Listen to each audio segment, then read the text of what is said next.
Peace be with you. Welcome to the Institute of All Intelligent Life. My name is Alan Kiesler. Today is Friday, the 7th of October 2016. Juma Mubarak. Very happy to have you here. So we have been talking about various whistleblowers, starting with Andy Bashago and Corey Goode. So there are many whistleblowers who have talked about the secret space program, and I'm going to start by talking about a very interesting gentleman named William Tompkins, who is 93 years old now, but still in good health and has a very sharp mind. And he is a very interesting person. He was working in the American military area and in the American secret space programs, and he was an expert designer. In fact, when he was a young man, he built ships. He built models of ships, and they were so good that he was tagged, he was picked up by the American military and intelligence agencies as someone who can help us design our space fleets.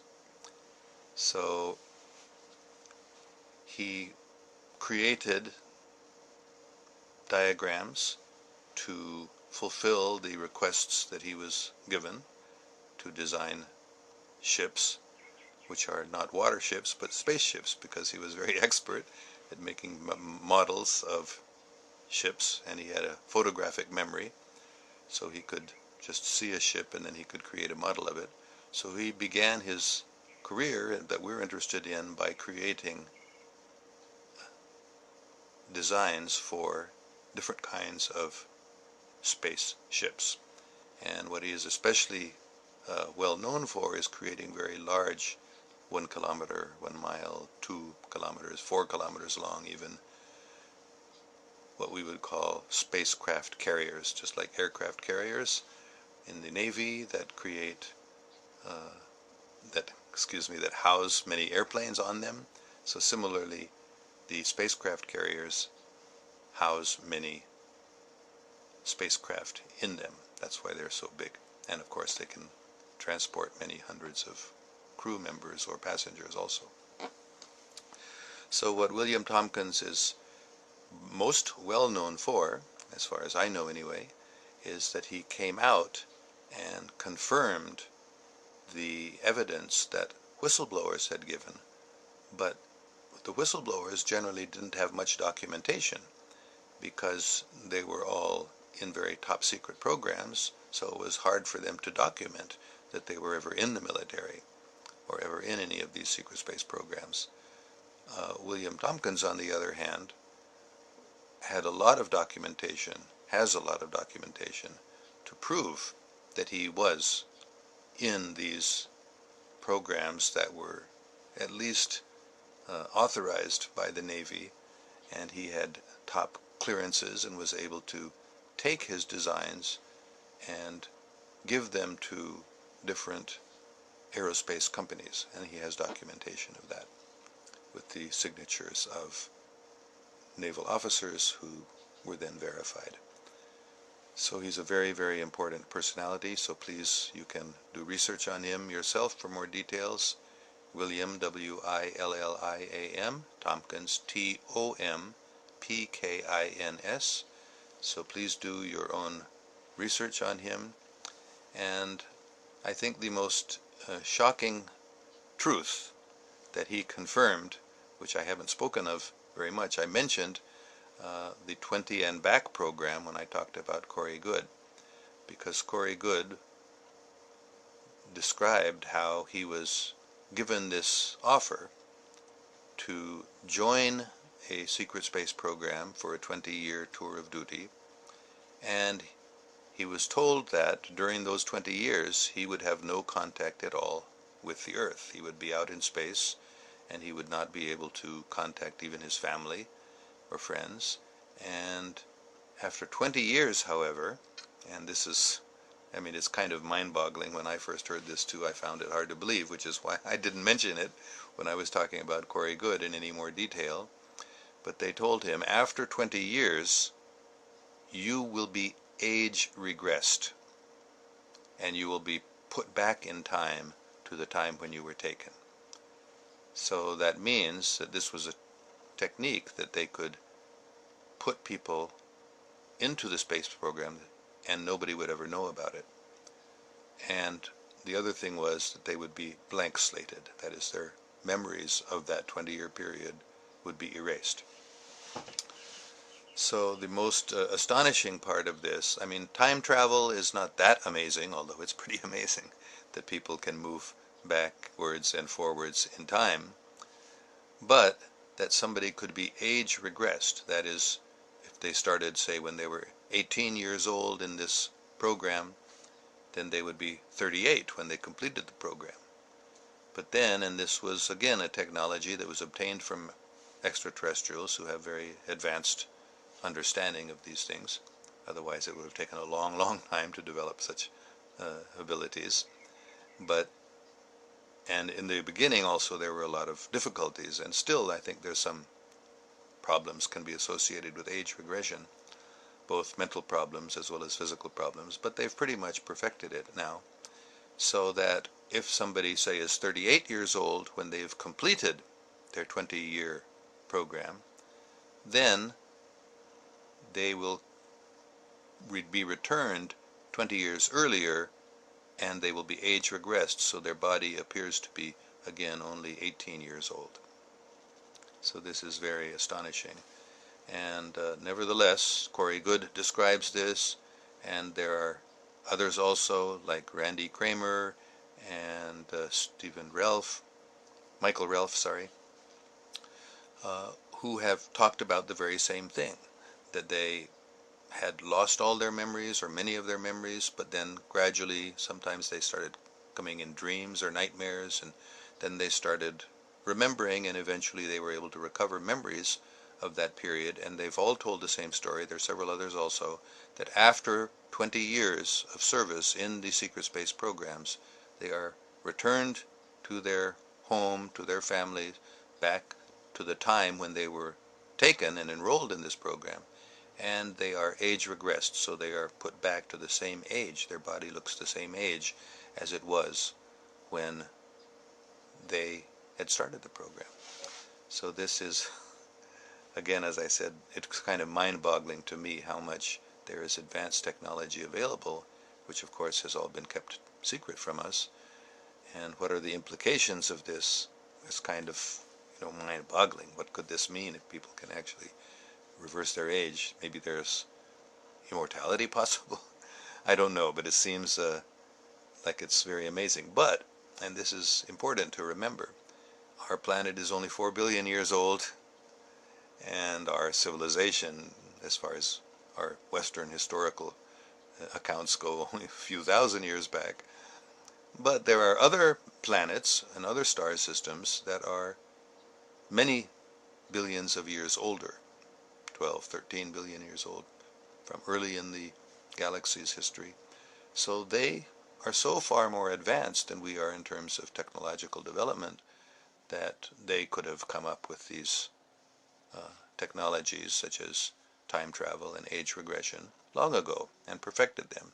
And that's why we were able to attain them so quickly, why the secret space programs, who were in contact with extraterrestrial groups who were technologically far more advanced, were able to develop all these technologies so quickly. And so many technologies that have come in the 20th century, everything from computers, integrated chips and integrated circuits and these computer chips, and things like Teflon even, that have become common. These all were obtained from extraterrestrial sources. Lasers,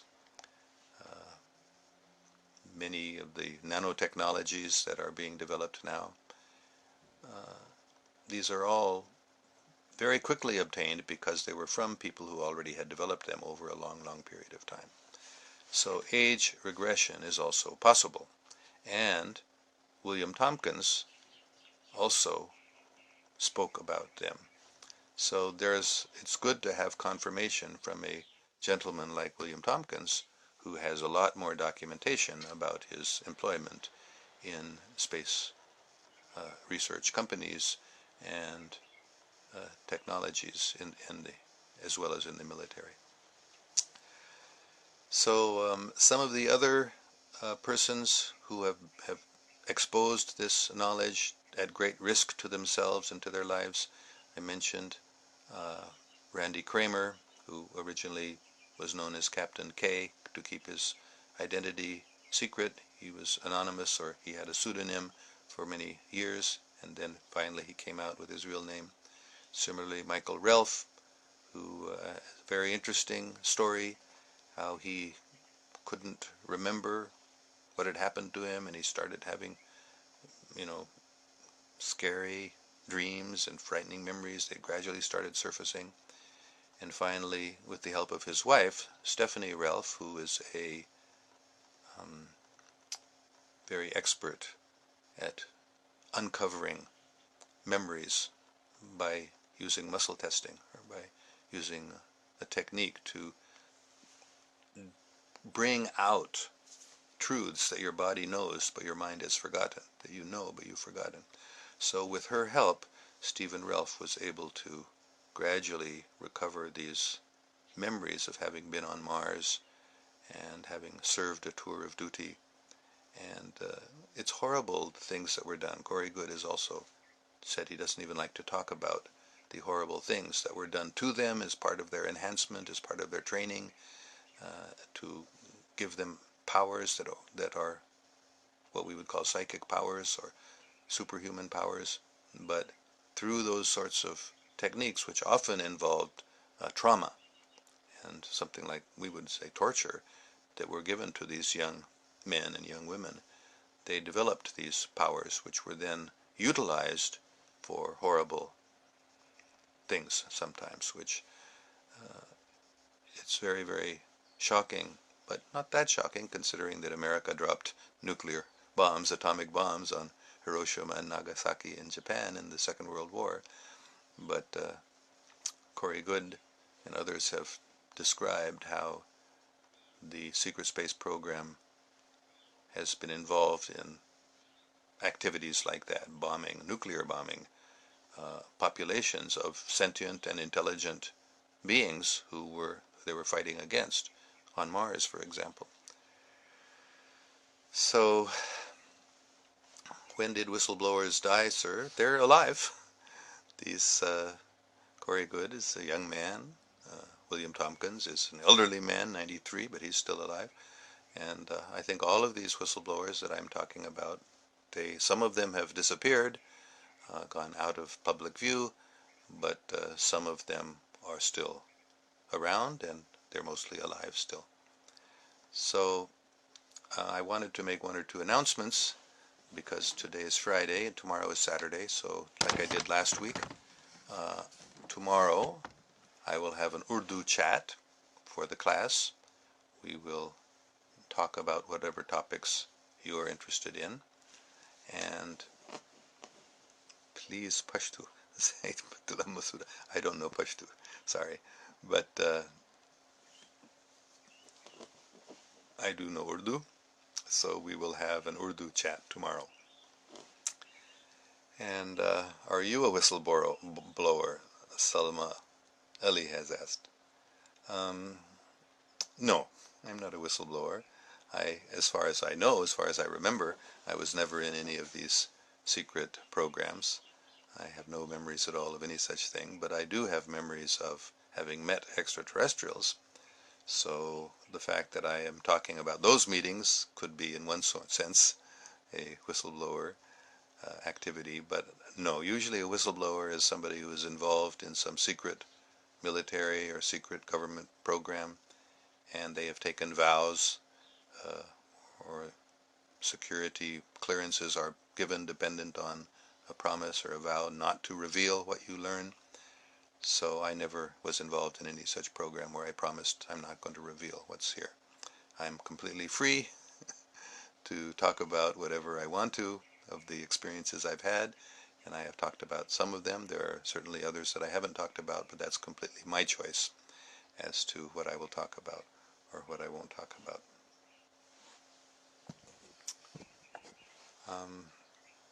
Kudratullah Achaksa is also asking, Pashtu bol sakte ho sir?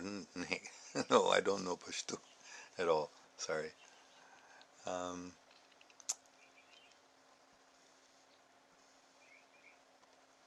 So I'm going to now take questions about whistleblowers generally, and I'm going to adopt this format for Friday and Saturday, where I do more of a chat rather than a class.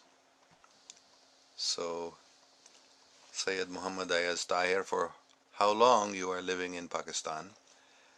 I lived in Pakistan. I'm now in the USA and I'm living in California.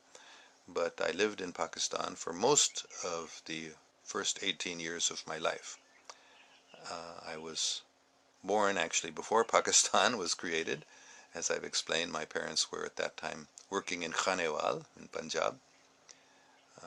But during the summer, the foreigners, like the British, moved their capital from Delhi up to Shimla during the hot weather because it was hard for them to tolerate. So my parents were Americans, so they went to Mussoorie, which is in India now, during the hot weather. So I was born there in July 1947, and in September our family moved back to where my parents were working in Khanewal.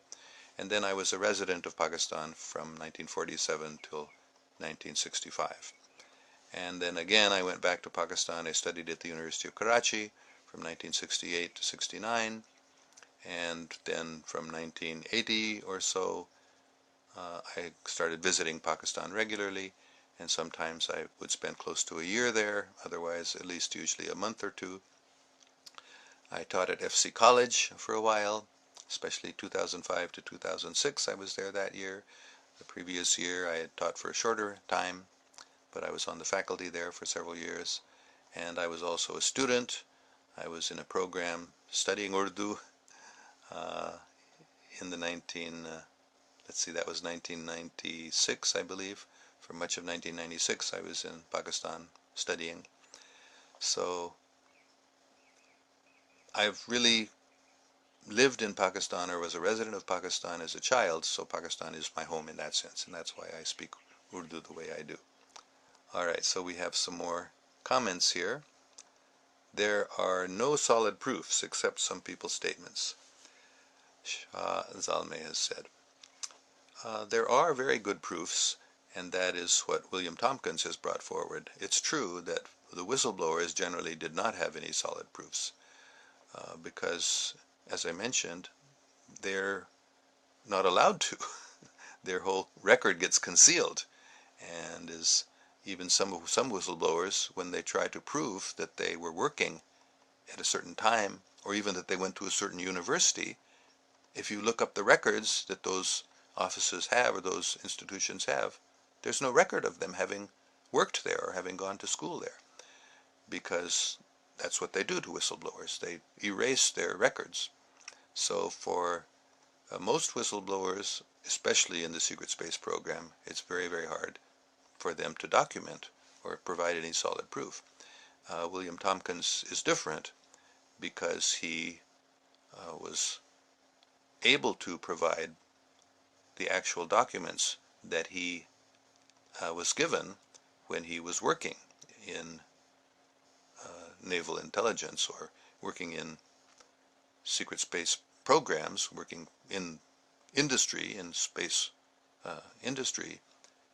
He was, for example, given passes to go and take certain documentation to certain aerospace companies for them to build the spacecraft that the Navy had designed, that William Tompkins himself had designed. So he has those documents. So that's pretty good proof that what he's saying is true, that he really was doing what he said he was doing, whereas most of the whistleblowers have no such documentation.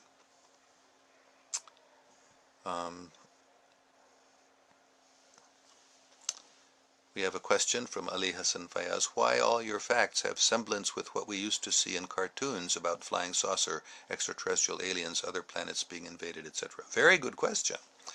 And the reason, the answer is very good too. The reason is because all of those, they started in the 1950s, there were many comics and cartoons about extraterrestrials, because those cartoons and those science fiction books were written based on factual information from the secret space programs. For example, I mentioned earlier that I met Arthur C. Clarke in 1985. I spent a lot of time in Sri Lanka where he was living, and I got the opportunity to have an appointment with him, and I went to his bungalow in Colombo, and we had a nice talk, very friendly talk, and he kind of indirectly, because I think he was very, very careful what he was revealing, because he was given this information about what's actually happening in the secret space program, but of course on the condition that he not tell anybody about it. But the things that you read in his novels are actually factual.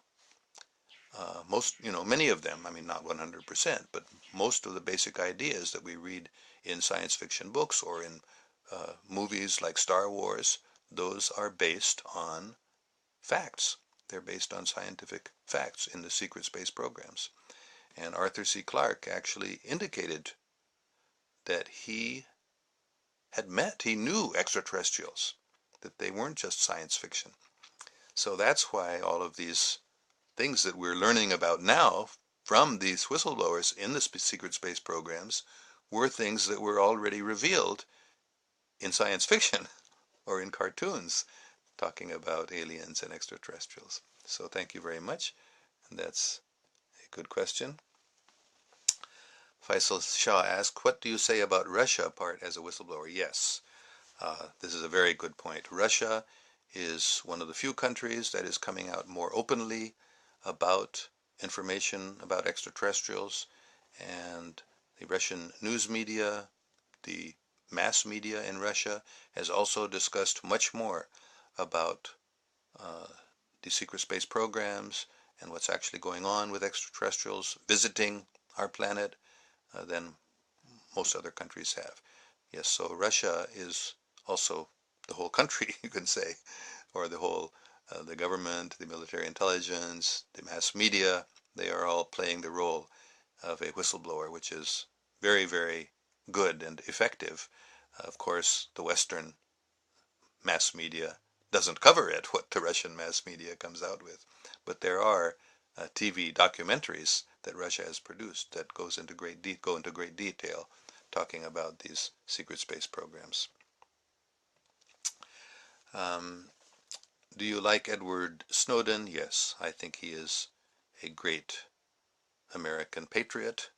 He has done the great service for the United States and for the world by revealing the secret programs that the NSA, the National Security Agency, has for years or for decades been secretly spying on everyone, including all United States citizens, as he has revealed, all phone calls, all emails certainly have been monitored by a massive computerized system. So there's no such thing as privacy, Snowden revealed. So that was a very great service that he did to humanity, to let us all know what our governments are really doing. What are your views on Pakistan educational system? I actually wrote an article when I was teaching at FC College on Pakistani and American education. And basically what I said there's a good aspect of Pakistani education and a bad aspect, and there's a good aspect of American education and a bad aspect. And the thing that is very weak about the Pakistani educational system, which really, because it's based on the British educational system, which also has the same weakness, is that students are taught simply to prepare to pass a government exam. And all that students are interested in is learning those materials that might come up on the government exam, and so they can pass the exam. And therefore, it's very unfortunate, but I learned this when I was teaching in Pakistan, in the Pakistan educational system, that there are professors who are very popular because they are somehow or the other able to find out in advance what questions are going to be asked on the exams, and then they specifically teach those, so their students, of course, all do very well. So this is really horrible. That's not what education should be about. Education should be about training us to think for ourselves in any circumstance, any situation, whatever questions might come up, we should be trained to deal with them, so that if there are questions that nobody's ever thought of before, that's never been taught of before, students can grapple with those and figure those out. And the American system has that dimension in it, although American public school system is becoming more and more like the Pakistani system, where students are just being prepared for standardized tests, which is very sad. But that's a weakness of the Pakistani system. And the strength of the American system, to the extent that it happens, is that, like in universities, professors are free to teach what they want to a considerable degree. And even it may not be something that's in government standardized tests, but it's something a professor is interested in and he finds is important, he can teach it to his students, and he doesn't have to worry about whether his students will pass a government exam or not, because the way the students are evaluated is not by government exams, but is by the grades that the professors give.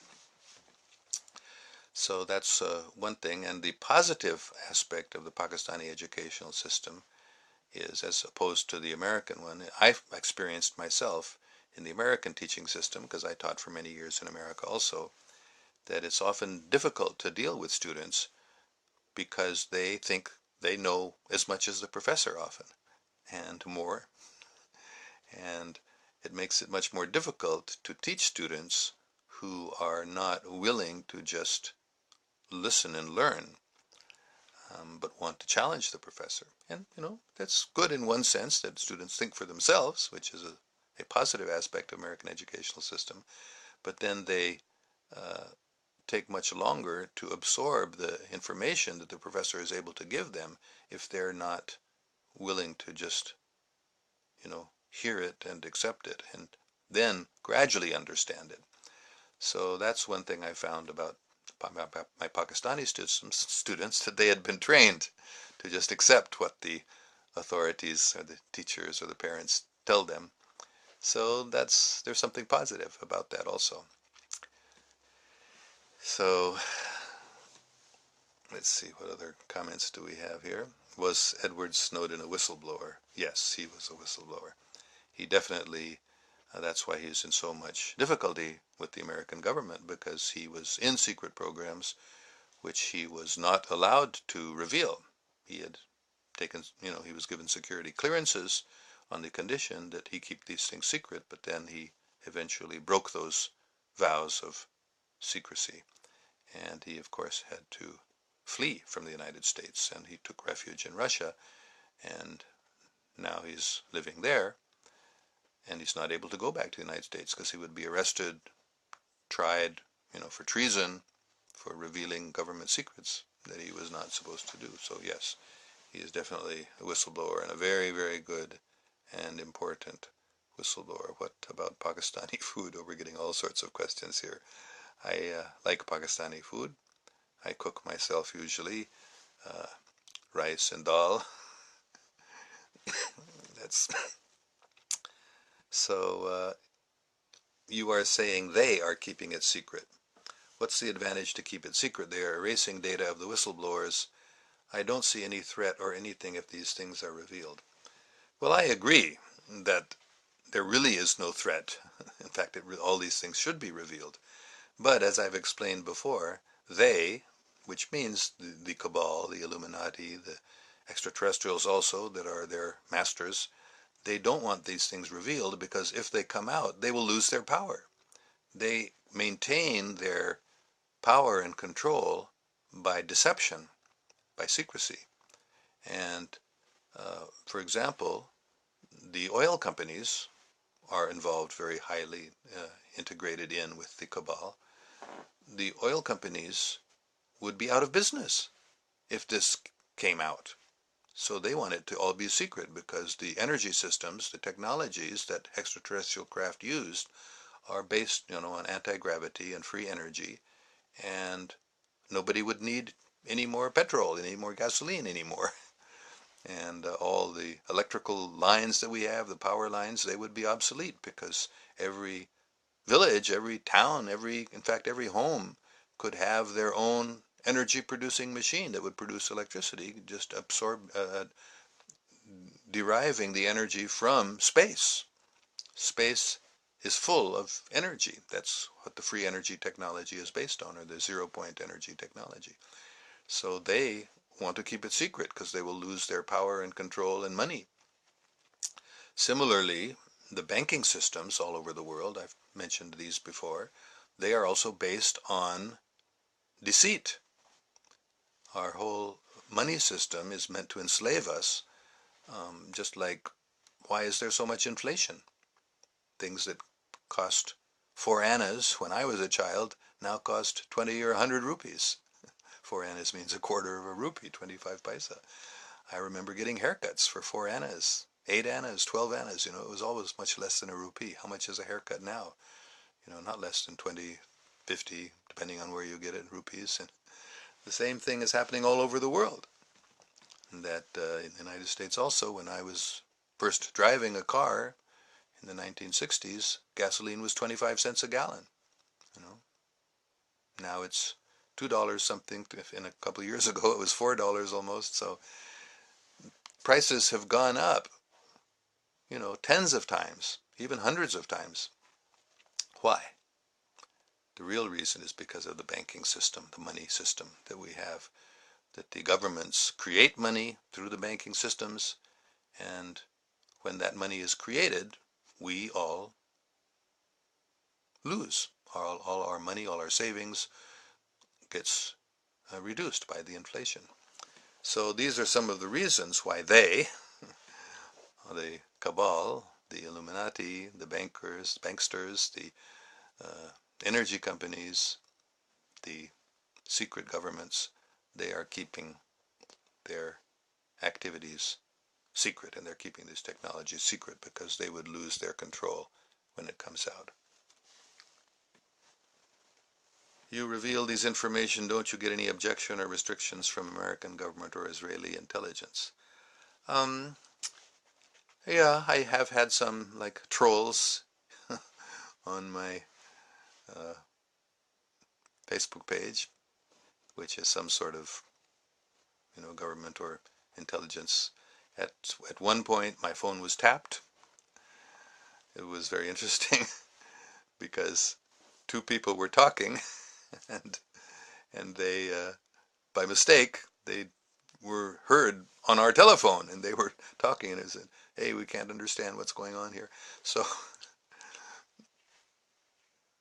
my phone was tapped some years ago. So this goes on. Urdu में बात करें sir?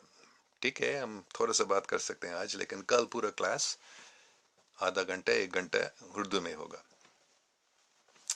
So comparison between American and Pakistani culture, Sayyid Muhammad Ayaz Tahir Saib is asking. That's a very good question. I made one video about this a year and a half ago or so because Rihan Alawala had asked me this question, and then he recorded my answer, which was very popular on my Facebook page, and on his Facebook page had many views, tens of thousands of views.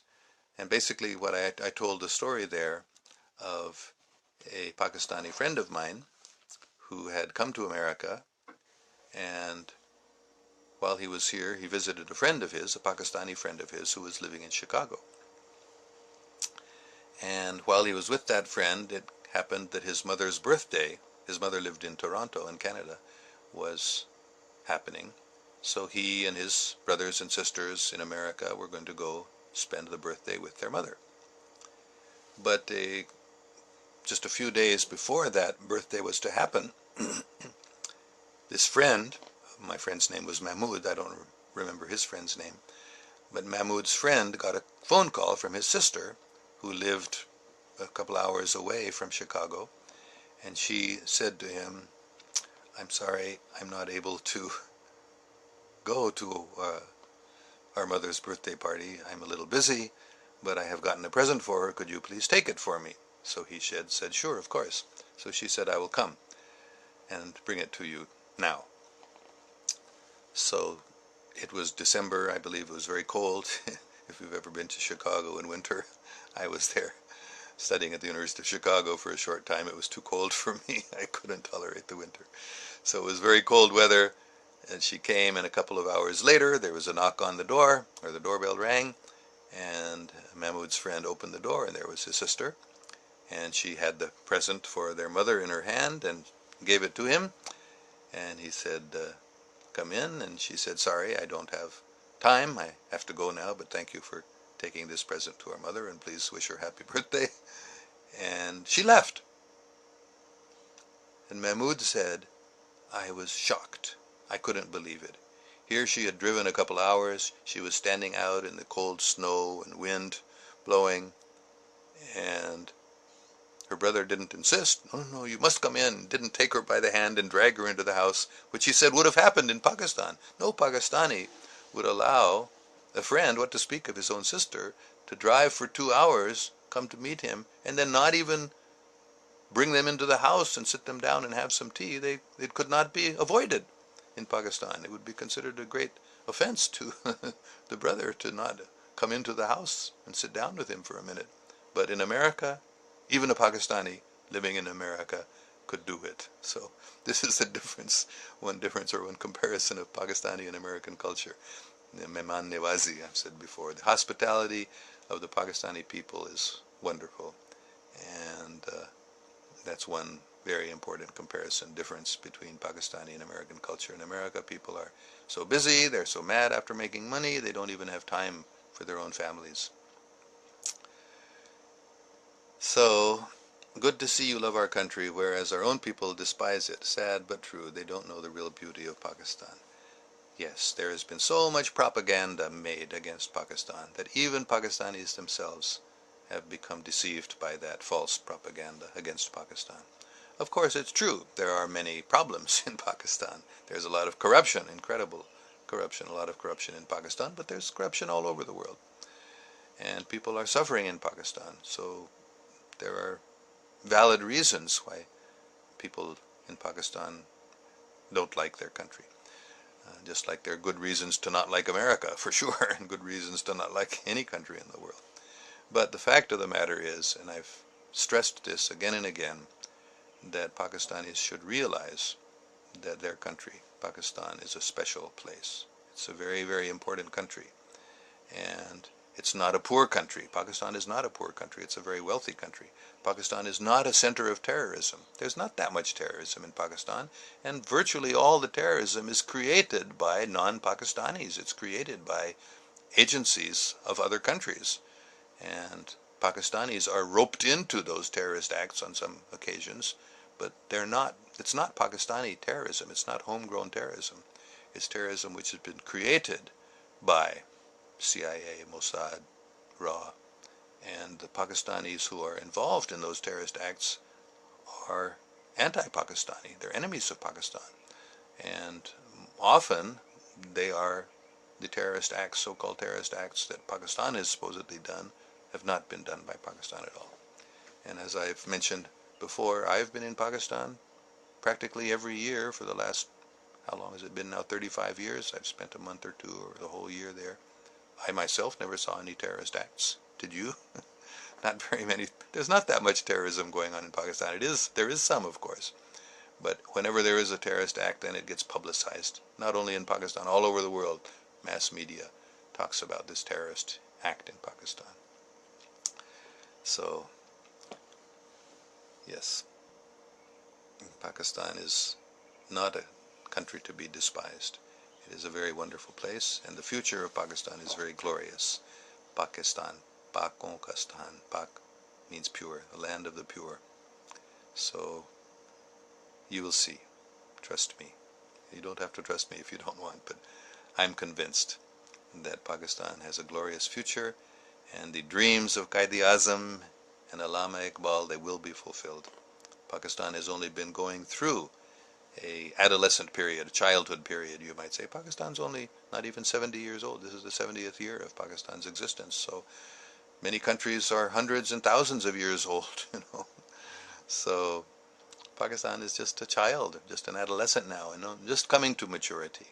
So as Pakistan becomes a mature country, you will see, and I'm not the only one. Sufi Barkat Ali, you may have heard of, you may not have heard of. He's a very great Sufi who lived in Faisalabad. He passed away maybe 10, 15, 20 years ago, I can't remember exactly, but he foretold a bright, brilliant, glorious future for Pakistan, to the extent that he said, the time will come when the United Nations, when all the nations of the world will take guidance from Pakistan, will make decisions based on information or guidance they have received from Pakistan. So this is my vision also of the future of Pakistan. So Pakistani people should not despise their country. They should be proud of it and be certain that Pakistan is a great country with a great future and great contributions to the whole world. All right. So we have something about the big bankers who own the world, the Rothschilds and the Rockefellers. Yes, they control this money system where they can create money out of nothing. And it's a horrible system, but they're doing it, and they're fooling us, tricking us, keeping it secret. So, but yes, they are the leading families, and there are others also. It's all energy is coming from space. Yeah, there is energy, and Nikola Tesla was one of the first ones to show how you can derive energy from space. And many scientists have actually developed these machines to do it, but they've been suppressed, and some of them have been killed because, as I've said before, the oil energy companies especially, and others, they don't want this technology to come out. So it's a big monetary system, and they planning one government for the preparation of the Antichrist, also known as Dajjal. Yes, they certainly are planning one government. The big banksters, the big energy barons, they are all part of a plan to create one world government which they control. That is their plan. And they've gotten near to their achieving their goal with their, as we mentioned, Edward Snowden revealed what they've been doing, surveillance over everybody. You know, anyone they want, they can eavesdrop on. They can listen to their conversations through their cell phones, through their computers, through their phone calls. So they're trying to create one world which they control completely.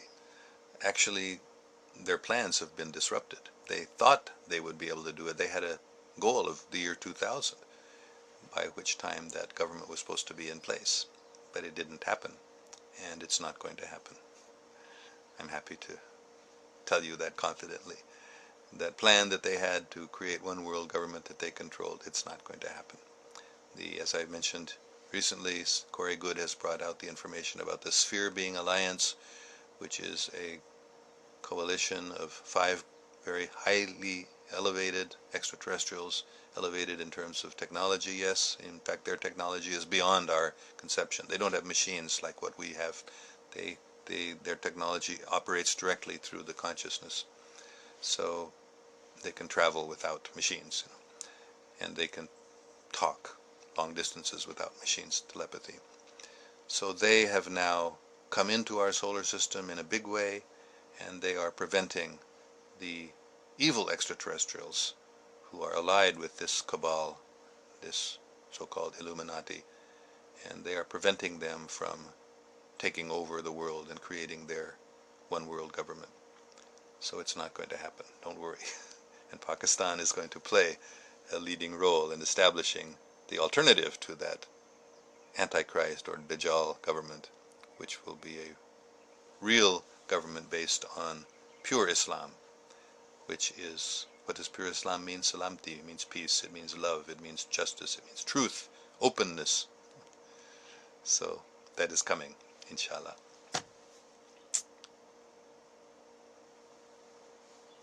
So Asad Rauf Khan said, I remember you telling me about that tapping. Yes, that was some years ago. Actually, I think it happened because I had written a letter, which of course they can see when you're writing a letter on a computer.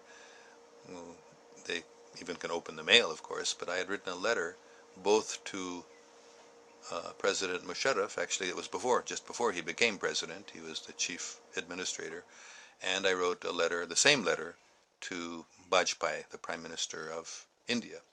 And I told them both that they should get together and they should resolve the Kashmir dispute by making Kashmir an independent state within both India and Pakistan.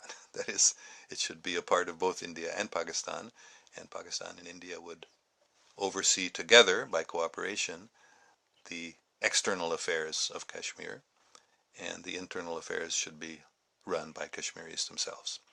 And Kashmiris should be allowed to vote in the parliamentary elections of both India and Pakistan. So this was the solution that I had given. And when I did that, it wasn't too long after that that I found out my phone was tapped. So maybe somebody didn't like what I was doing. And of course we know, in fact, Vajpayee and Musharraf made a lot of progress in the succeeding years in Indo-Pak friendship and cooperation and solving the Kashmir issue. In fact, they were on the verge of resolving the Kashmir dispute on this very basis of giving Kashmir autonomy and Pakistan and India retaining some sort of oversight of the external affairs of Kashmir. So some people didn't like that, and that was interfered with. That you can do research about it. It is available. That information is available about how Musharraf and Vajpayee had come very close to resolving the Kashmir dispute, but then some other people interfered with it. So, Muhammad Talat, I have a lot of respect for you to show our own people what Pakistan is really about, and regardless how we in other countries are all modern with technology and whatnot, we still miss the little things. See more in life which Pakistan has, yes. Pakistan is a wonderful place, and it's home for me too, just like for Pakistanis.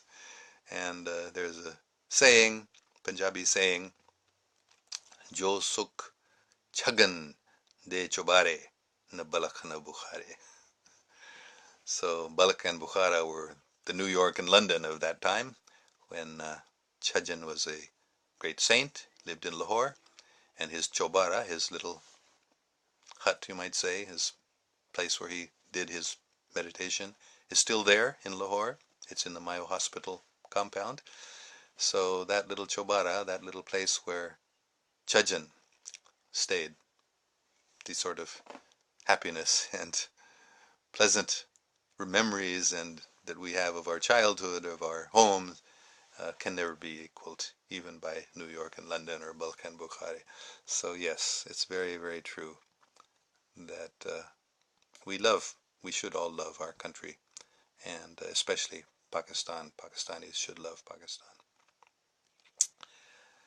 So thank you very much, Muhammad Talat Sahib. That's a very nice comment, and I'm happy to say that Mera dil hai Pakistani. I also feel like I'm Pakistani in my heart because it was my home also in my childhood. And Faisal Shah has asked a question about Sheikh Abdul Qadir Gilani from Baghdad. No, I don't know anything about him. I have an invitation to visit KPK. Inshallah, I will go. I was in Peshawar about a year and a half ago. Had a wonderful brief visit there, and it was wonderful to see the mountains of Afghanistan or the Hindu Kush, and realize that this is a very, very important place. KPK is a very important place in history of Pakistan and history of South Asia. And in the future also, I believe, it will play a very important role.